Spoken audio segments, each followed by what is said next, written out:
viewers around the world. You are welcome to another edition of our Talking Drums. This is our 15th edition, and we are getting there. Talking Drums for global audience. Talking Drum is our program where we come together as mankind, as a people. We look into issues, collective wellness that rides on our need to talk together in a world that is increasingly pushed apart by our differences. There is no better time to talk. There's no better time for dialogue than now. So you're welcome to Talking Drum today, the 20th of June, 2023. My name is Matt Godwin Iweajunwa, and I'm connecting to you from Milan, Italy, in western part of Europe. But normally in our Talking Drum are my co-hosts, my colleagues and friends, brothers. Right there in Toronto, Canada is Dr. Dumebi Okafor. Are you there? Dr. Dumebi, welcome to Talking Drums. Thank you so much. Thank you, Mark. Can you hear me? Loud and clear. Can hear you well. Good to see you again. Good to see you all. Welcome, viewers. This is our, this week's edition, our attempt to, meet, converse, and discuss some of the emerging issues, as they affect us both in the country and the world. Welcome to today's edition of the Talking Drum. Thank you very much. Welcome to today's edition of the Talking Drum, Dr. Dumebi. Dr. Dumebi, before we go into the real story for today, what we'll be discussing on, there are some news updates coming out from Nigeria. One of it is that CBN former governor, the suspended CBN governor, CBN is Central Bank of Nigeria, Godwin Emefiele, this morning approached the Federal Capital Territory High Court in Abuja, challenging his detention by the Department of the State Services, that's DSS. Yes. So the embattled CBN governor is praying for the court to enforce his right to liberty and freedom of movement because they are holding him down. He said there is no base for his continuous detention. Also, coming out from America, North America, close to you there, United States President Joe Biden's son, Hunter, this morning also has agreed to plead guilty to 2 counts of failure to pay federal income tax, admitting to illegally owning a gun. That's it. Prosecutors have said this morning. Also, back again in Nigeria is the news we're getting from Benue State. Benue State is a state inside Nigeria, and there's a governor there, Governor Otom. Governor Otom has been arrested presently in EFCC custody on claims of misappropriation of funds. Is a claim. So Governor Otom, the governor of Benue State, is going through that ordeal. It happened this morning too. This morning also, we use the word president-elect with a hyphen. The president-elect of Nigeria, Bola Ahmed Tinubu, has departed for France to attend to a financial pact summit in Paris. I think this will be his first meeting outside Nigeria and in Europe. So that's this morning, Tuesday, 20th. Finally, this morning, Labour Party is a party inside Nigeria, one of the political parties, has been on this presidential tribunal case. This morning is accusing INEC, the independent body that handles election, is accusing INEC of frustrating their case and withholding needed documents that could be used for the proceedings, the case that is ongoing. So these are some of the updates from the news end. There are more things, but these are the major ones while we look into it. But before we go into the major discussion, Dr. Maybe what do you want to say about all of this? Tinubu going to France, or Tom in custody, President Biden's son Hunter pleading guilty, ILP talking of frustrating their case. Well, what will you say about all these updates? Well, just really quickly, very quickly, there are snippets in there, The thing is, number one, let me take the the issue of the governor of central bank and his appeal. He has every right to make his appeal for his freedoms. It's his entitlement constitutionally.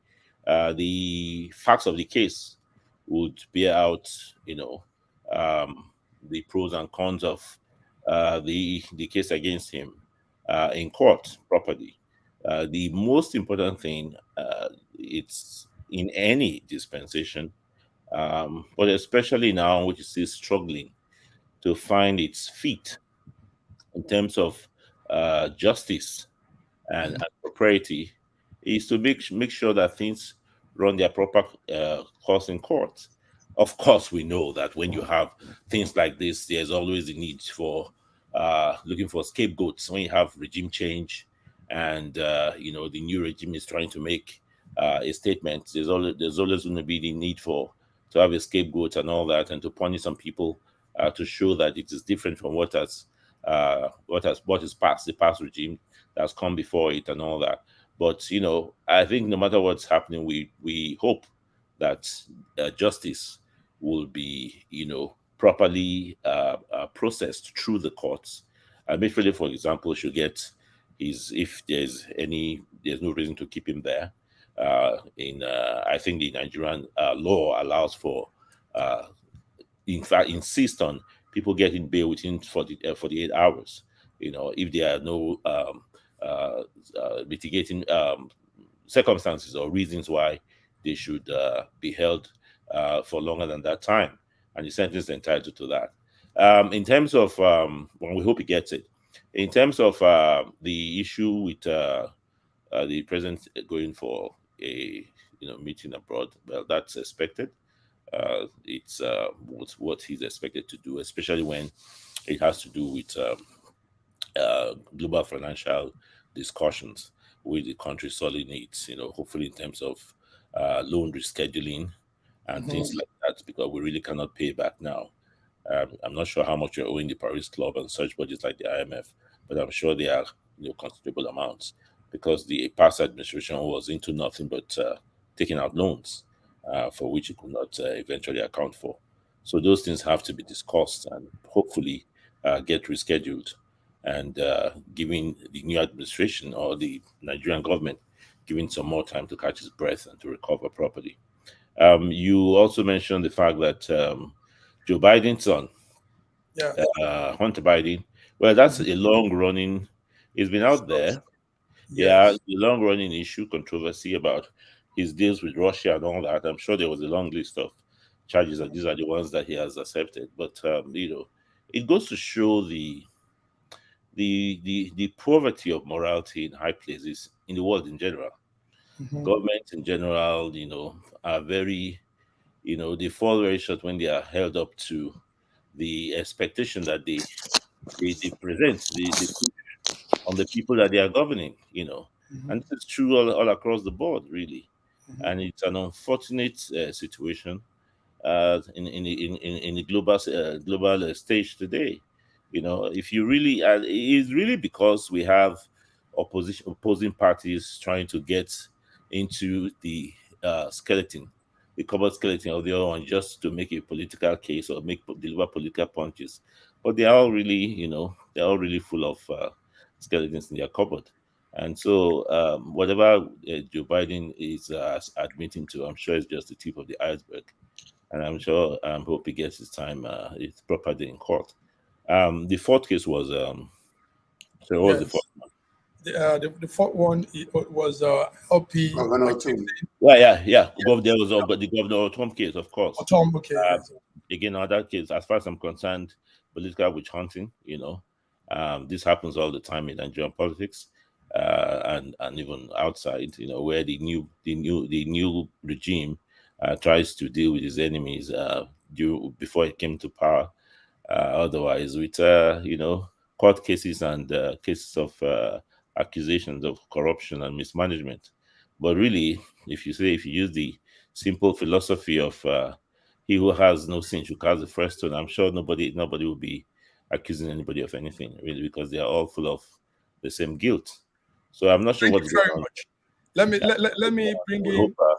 Yes. we hope fairness and justice. While you're talking, Dr. Sir George Chuku, Yes, yes. one of the I've co-hosts, joined us. joined us. Yeah, Sir George, you're welcome, sir. You're It's welcome a and beautiful welcome. day here.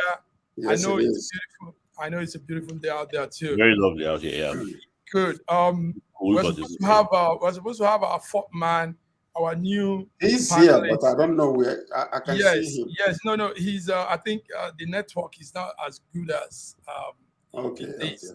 okay. Nigeria network. Anyway, okay. you guys are welcome.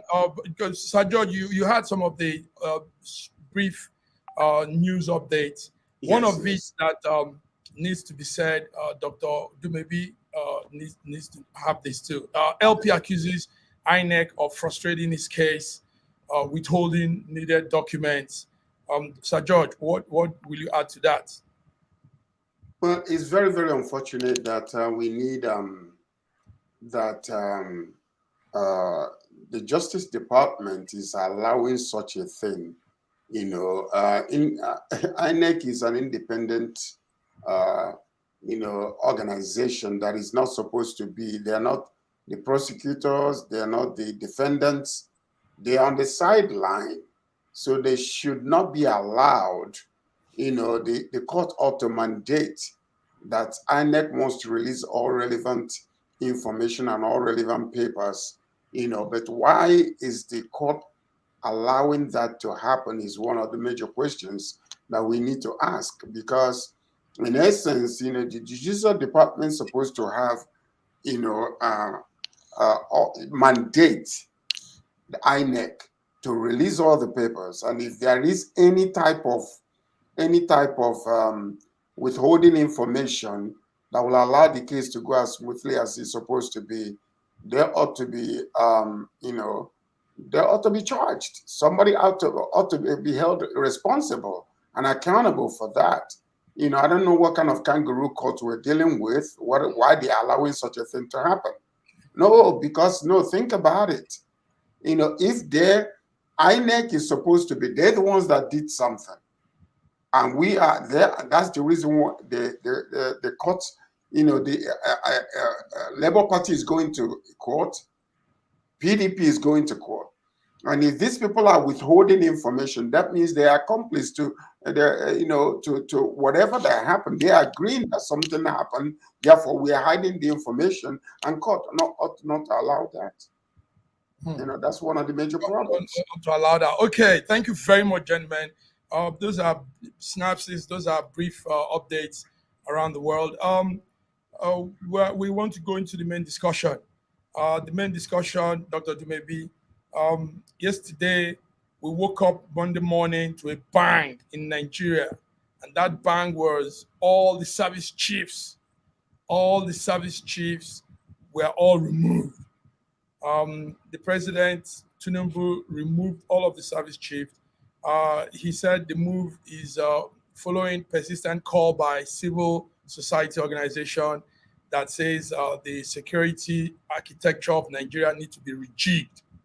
So exactly 3 weeks after his inauguration, President Tinubu yesterday removed the service chiefs, appointed new ones, and directed them to resume with immediate effect. So those affected were, like you all know, I think we have some clips, some pictures of them.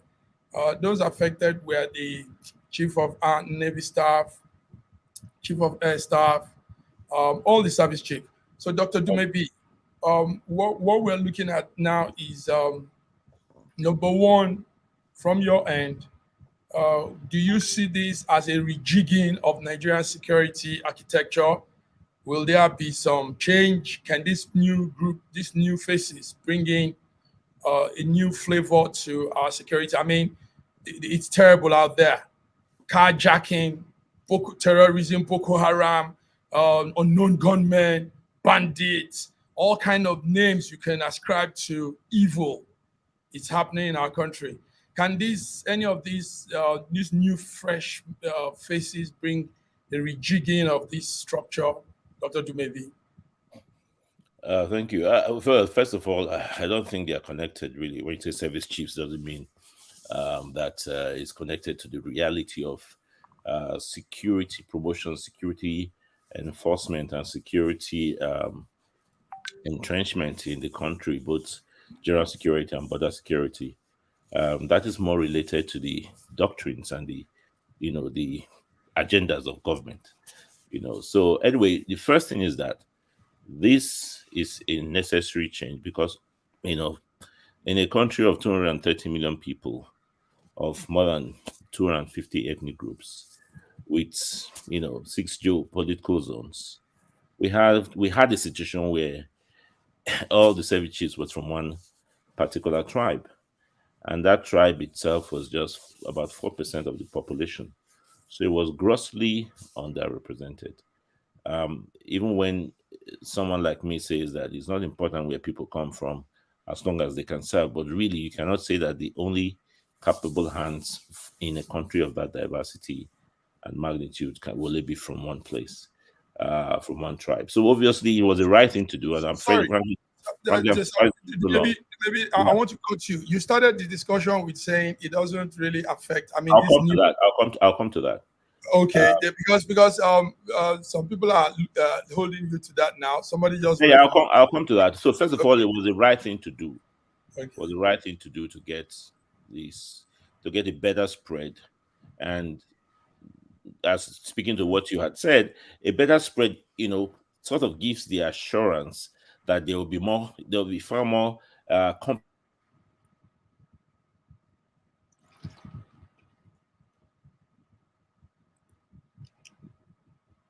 Oh, there. I think it's frozen. Sajod, yes. Yeah. Sajod, you're with us. You follow what we're saying. Yes, Um, yes. to, Actually, to, in relating to that, I believe that he's making the right move because okay. under the administration of some of these old chieftains, things have gone haywire. Nothing is really working. So I think what he is doing right now should be the right thing to do because even if you go to like NBA, you see some of these some of these teams when the team is not doing well, the first thing they will do is to fire the coach. Mm.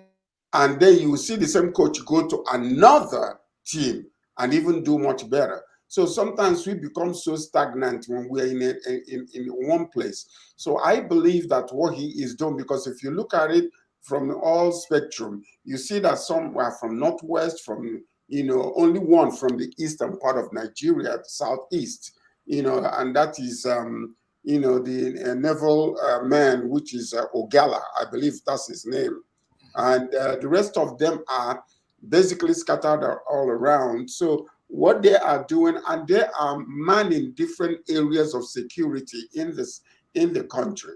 So I believe with the fresh blood and fresh new ideology and fresh face, they might be able to look and see the mistakes that were made in the past and maybe correct them in regards to the security in the country. So I believe that what he did was a good thing. And I don't think there is a concentration from one region of one individual because it's all scattered all over. And, the Southeast, you have an individual, though his name doesn't sound like Igbo, but he's from Enugu State. So basically, that's what it is. So, in essence, are really, you hearing me now? Yeah, sorry. Yes, yes, go ahead. So I was saying thank you, George, for that I was actually trying to say that the changes was expected because it was completely wrong the way it was before.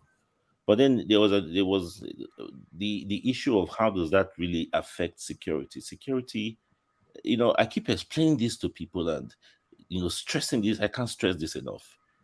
The country is the Federal Republic of Nigeria. It is a regional power in Africa. It has contributed a lot to the stability of areas in Africa that were in crisis through the UN, through ECOMOG. It has the ability to secure our security at all points in time. One cantonment in Abuja can do the job. It's a problem of political will. what you see is a reflection of the agenda from the center. It's nothing mysterious about it. We have no problem with security, but what is effectively the agenda of people at the center? So if the security Apparatus. divisions were not doing their job, the armed forces, is because nobody wants them to. Because that's the what you're seeing on the ground reflects what's going on from the will of government. When that changes, it doesn't take, even if the service chiefs were there before and they gave the same people are there and you give them proper matching orders, we'll see things change. So this is just a reflection of the fact that it was really improper, and that the way it was, it was constituted with all of them coming, it frankly was a joke. And it's really a further indictment of that nasty den of idiots, the House of Assembly and the Senate, that they pass such laws without any contest. I think we mentioned it here last week how they rubber stamp everything through, and they don't do anything really about what their job should be, which is to actually look at things, to discuss it, and to refuse what is not acceptable and send it back to the executive or whoever it comes from for redrafting. But they just approve them all, and that should never have happened. So this is the correct thing to do, to create a proper distribution of the heads of chiefs across the country, but not just because you want to be balanced, but because then you are really appearing to be sourcing for people who can do the job properly. It's not possible that all the brains, all the cardboard hands who could have come from one tribal entity.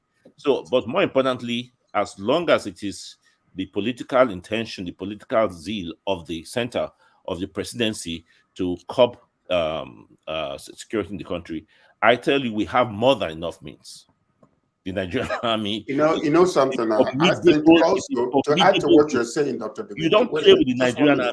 If you unleash it on something and say, "Go," Dr. Bimini, one second. Give me a minute, okay? Just to understand fully, it is the only way you can compare this is, let's just say that Boko Haram is the IPOB boys, and then that an Igbo man is sitting at the presidency. Yeah. And every time they agitate and they are captured, we put them in prison, but we also release them back into the streets because they are, of Igbo extraction, and therefore we will not punish them because, the president is Igbo and all that kind of stuff. This is what has been going on. So most of these people that are clamoring, these Boko Haram and the rest of them, they are, of the Fulani extraction. And they don't want to punish them for nothing. And that is exactly from the top. So you will see that our former president will be dumb and will not speak and turn his face the other way whenever things like this are happening. So right now, what we are seeing is another level of accountability and responsibility we're bringing these chieftains in, whereby now they might be able to prosecute some of these people when they find them, because to find them is not a problem. After all, they left Nigeria and went to Kenya and brought Nnamdi Kanu back. But they cannot deal with ISWAP and the Boko Haram just at the back of our houses. This is a joke. It's just a joke.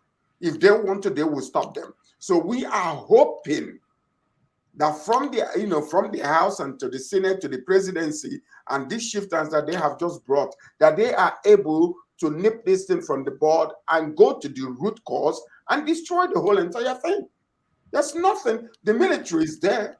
The military recently was being accused, allegedly, that they are, the ones, supporting the bunkering of oil. I don't know how true that is, but we have a military that is well equipped to handle all the security issues in Nigeria if they are serious. That's the case there. So if they are serious, that's the case there. They are serious. George, that's some very tough words you just put out. One thing we know is Nigerian security is a sham. It's all it hasn't lived up to anything. We've not done too well in securing the lives of people and property, and that should be like every government's major focal point in the administration, but it's not happening. So let's hope that this new service chief, the naval chief, the Air Force, all these new service chief will bring a new style of securing the life of and property of Nigerians. And let's hope also that they do it with all transparency, honesty, and get good results for us. Well, what matters the most is securing the life of innocent people, Nigerians. That's basically what we want. And if that is not accomplished, every other thing is secondary. Okay, gentlemen, thank you very much for that story. We also have a very funny story. George was going to talk about the militaries being said to be behind some oil smuggling, but we'll not go to that because it's not confounded. The man speaking is probably just saying it out of his own bitterness. So, but what we're going to look into is. But by the way, yes. Is he really speaking out of his own bitterness? Because one thing for decades that we have never even taken account of is the fact that some of these big ships are coming into our country, and they are lodging at the seaports, and oil is being loaded in this place, and then we have the military, we have the naval department, and they are all there, and these things are happening. And what this man, I don't know about 99% of the oil bunkering is by the military or but what they have done is they're pointing fingers at the little men that are doing their little but why I said we might not go into that, sorry George, is because the man speaking also has a lot in his cupboard. I mean, he used to be a smuggler too. He also was, he has some not good spreadsheets. So who would you get to be a better thief catcher, except the chief thief himself? So until we get, until we probably story, hear yes, because taking such stories and running along with it might put us in a. It's true. It's true. So what I want us to look in the next 10 minutes, we are supposed to be out by 30 minutes, but because there are so many issues, burning issues that we need to address, so we're doing some 10 minutes extra, like we told the networks. Amazon, there's a company called Amazon. You guys do Amazon there in Canada, in North America. Amazon is a big company.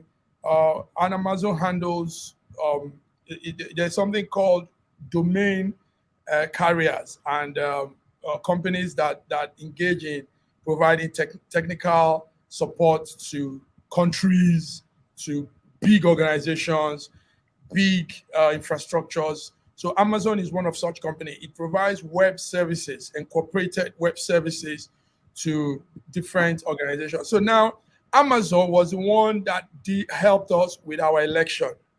BVS,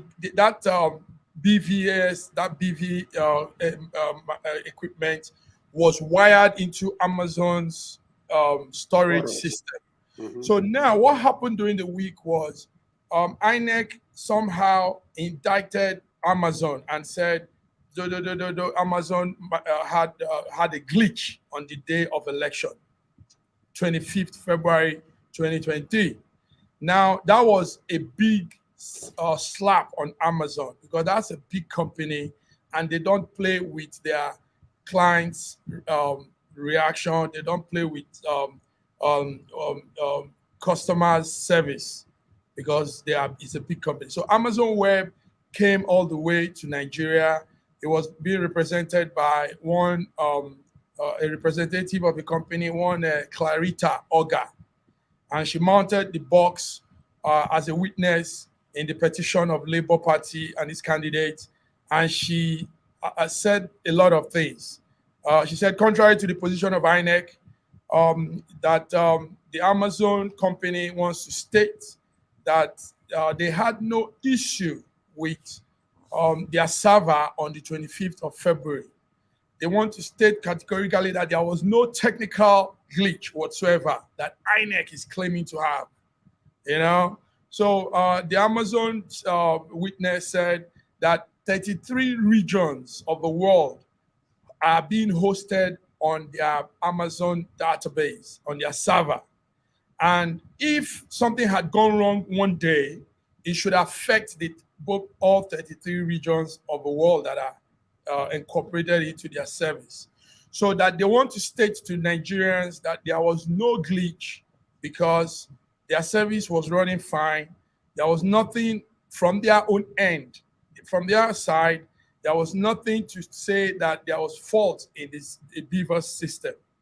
So Amazon has put it out straight, and this is a hot one, right there in the Presidential Election Tribunal petition.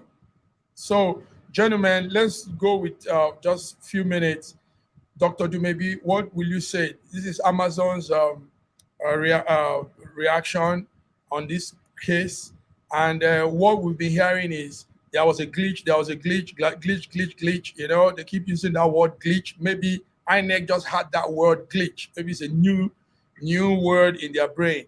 So they keep using it. There was a glitch. And now the company that is handling the service says there was no glitch. There was nothing technically wrong from their end. Everything was running smooth. Everything was fine. Somebody just plugged off from the Nigerian end. I thought you maybe. Well, I think what that shows, there's nothing new in any of this. There's no news. Is exactly what it is, and all that will tell an observer like myself is that so far the court process is going as well as could be hoped for. In other words, the facts are coming out and they are being presented, and hopefully they are being received and processed properly by the right members of the court, the right operators of the court, the judges, and so forth and so on. And at the end of the day, they will all add up to a semblance of proper justice. But we all know that it was a sham. There's no news here. We all know that a lot of things that INEC did was just a sham. And if they think that, it just shows how much of idiots, how poorly, organized and poorly coordinated they are, really. Yes. If you don't understand that, that's a very good thing to say. You do not understand that when you say something that people who have decency and people who have some measure of operational integrity can come up and tell you to your face that you are lying, and then I really don't know whether they have any capacity for shame. I don't know. Maybe they don't care. No, they don't. They don't. Listen to this. Listen to this. They don't really care. Let me tell you something. This is exactly what is happening now. A thief used to come to a store to steal all the time because there were no CCTV cameras. Right here will know that when you say things like this, you will be rebuffed very easily. So anyway, listen to this. Listen to this. This is just a thief used to come to the store to steal, and then nobody can. He would say, "I didn't take anything," and they're not allowed to search him. All of a sudden, they put CCTV in the store, and the thief did not know the purpose of the CCTV camera, so he went on stalking things inside him. And when they caught him, they said, "I didn't steal anything. I don't have nothing," and they showed him in the pictures and the video. This is you stealing this thing. This is what's been going on in Nigeria for the past several years in democracy. They will just allow people to go and vote and do whatever, and they go in and write whatever they decide to write to select who they have approved originally to be the president. But the difference between then and now is technology. And stupidly, they now allowed this, Beaver situation and all the technological development that they brought into Nigeria to ensure equity and fairness in election. But they forget that these servers are all over. There are so many links. This is exactly what happened in the US with Fox News. When they were accusing a particular company that ran the election in the US, and they had to pay almost $800 billion. And there is $2 billion being charged them again, for the same thing. So the fact of the matter is that they did not take into account where we are technologically. When they started doing this stupidity, they allowed the senatorial, the House of Representatives, and everything else to be uploaded. But when it comes to the presidential, they turned it off completely and think they could get away with it. So that's what's choking them right now, because they did not know. If it was Atiku would have just gone and sat down because he is one of the old systems. But they got a new guy who said, thus far, no further. This country must be run the way it's supposed to be run, by a good government. So that's exactly what you are seeing. The man understands technology and he knows all the loop and cronies of it. And that's why he's bringing all these things to shame these people. But like what Dr. Medvi is saying, the problem is, I don't think that they have any ounce of shame in them, because they will, eventually, if care is not taken, the same way they are purging away all the suits, they will find some kind of technological term or legal technological or legal term, loophole, technicalities to say, well, maybe we couldn't prove this, and then they throw. But they are dealing with an individual that is so resilient, he will not rest until he brings up every single minutest detail of this whole entire thing, and it will be exposed. And the court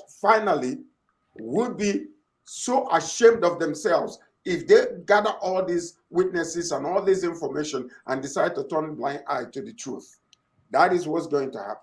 Thank you very much. Nice. It's so good to hear you guys say these things. Next time, INEC should learn more technological way of stealing if they have to. That's it. That's what it is. Times have changed. I mean, times have changed, obviously. You see, they were choked at the last moment. They didn't know what to do. And the only thing they could do. What do you have to say to our viewers, our 322 viewers? What are the new things we expect? What do we hope to see as we go on politically in Nigeria and around? Well, I don't think that's the question for the divine. Things are very fluid in the world, and today nobody knows where anything is going.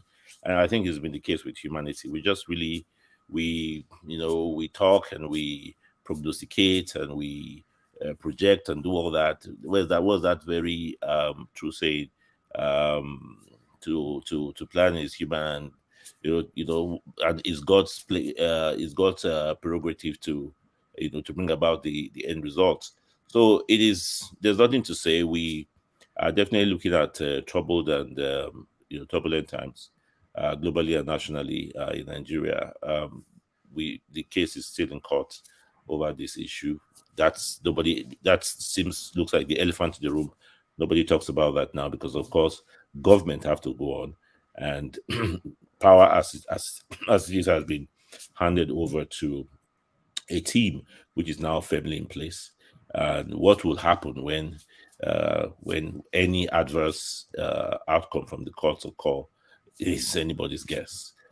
So that is something that is yet to be seen and cannot even be second guessed.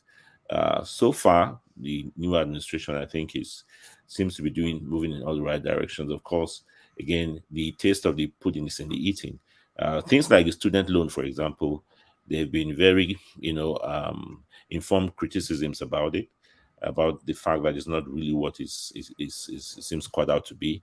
And some pundits have been suggesting that it should properly have been a grant to poor students, not making people go through the loop that they probably will not be able to complete in trying to process eligibility for a student loan. We don't have time now, but there are a lot of things attached to that will be hard for any regular Joe on the street there to meet, and therefore it seems to be more of a mirage, more of a fluke than anything else. And so this is a parable of a lot of things that maybe going on where you seem to see a lot of movement. The fuel subsidy is the biggest one of them.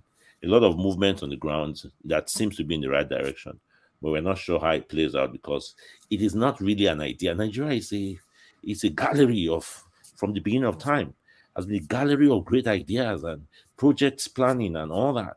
But what happens eventually is the human execution, the human factor. And where that is it's embroidered and steeped in corruption and all the wrong practices of government, it's always going to be a stillbirth. So we don't know. It's hard to We tell. don't know. We Thank don't you know. very much. Sir George, I continue. what's your view? Well, everything is looking good on the paper. That's what I can say for now. Everything's looking good on the papers. It's looking good on the paper. But when we will put that paper, give it legs to walk, is what Dr. Tinubu is talking about. Because we are good in bringing out fantastic ideas. But when it comes down to the wire, execution of it, that's where corruption seeps in and destroys every single thing. But hopefully, this might be a complete and absolute change from the way things used to be. So we are looking at it and we are hoping and waiting, while the court is still in session, because that's one of the other things that a lot of people seem to forget, that the court is still in session. And at the end of the day, until everything is temporary for the moment until the court case is finished. How long that is going to be, we don't know. But we are hopeful that justice will be done and truth will come out. And then finally, if Tinubu is exonerated, we hope that he will do a fantastic job for Nigeria. If he's not, then we hope that whoever that will take over will do a fantastic job for our country. It's far too gone. For us to be in this particular place today in 2023 and still talking about light and water and roads is deplorable. It's just unacceptable. So that's our hope is up. We're looking. Thank you very much. Our hope is up. We're looking with this gentleman. It's been a good one hanging out today, 20th of June, 2023, discussing and hitting the drums. Sadly, our fourth man couldn't make it, but you guys have really put so many into the table, the drum table. So thank you, gentlemen. Thank you, Dr. Dumebi Okafor from Toronto, Canada. Thank you, Sir George Chukwu from Toronto, Canada. So we'll come your way next week, viewers. This is it, Talking Drums. We hit the drums as hard as we can. And we hope you've enjoyed the reading we brought with our drum hitting. So till we come again next week. Bye-bye. Thank you so much. Thank you, viewers. Thank you all. Thank you.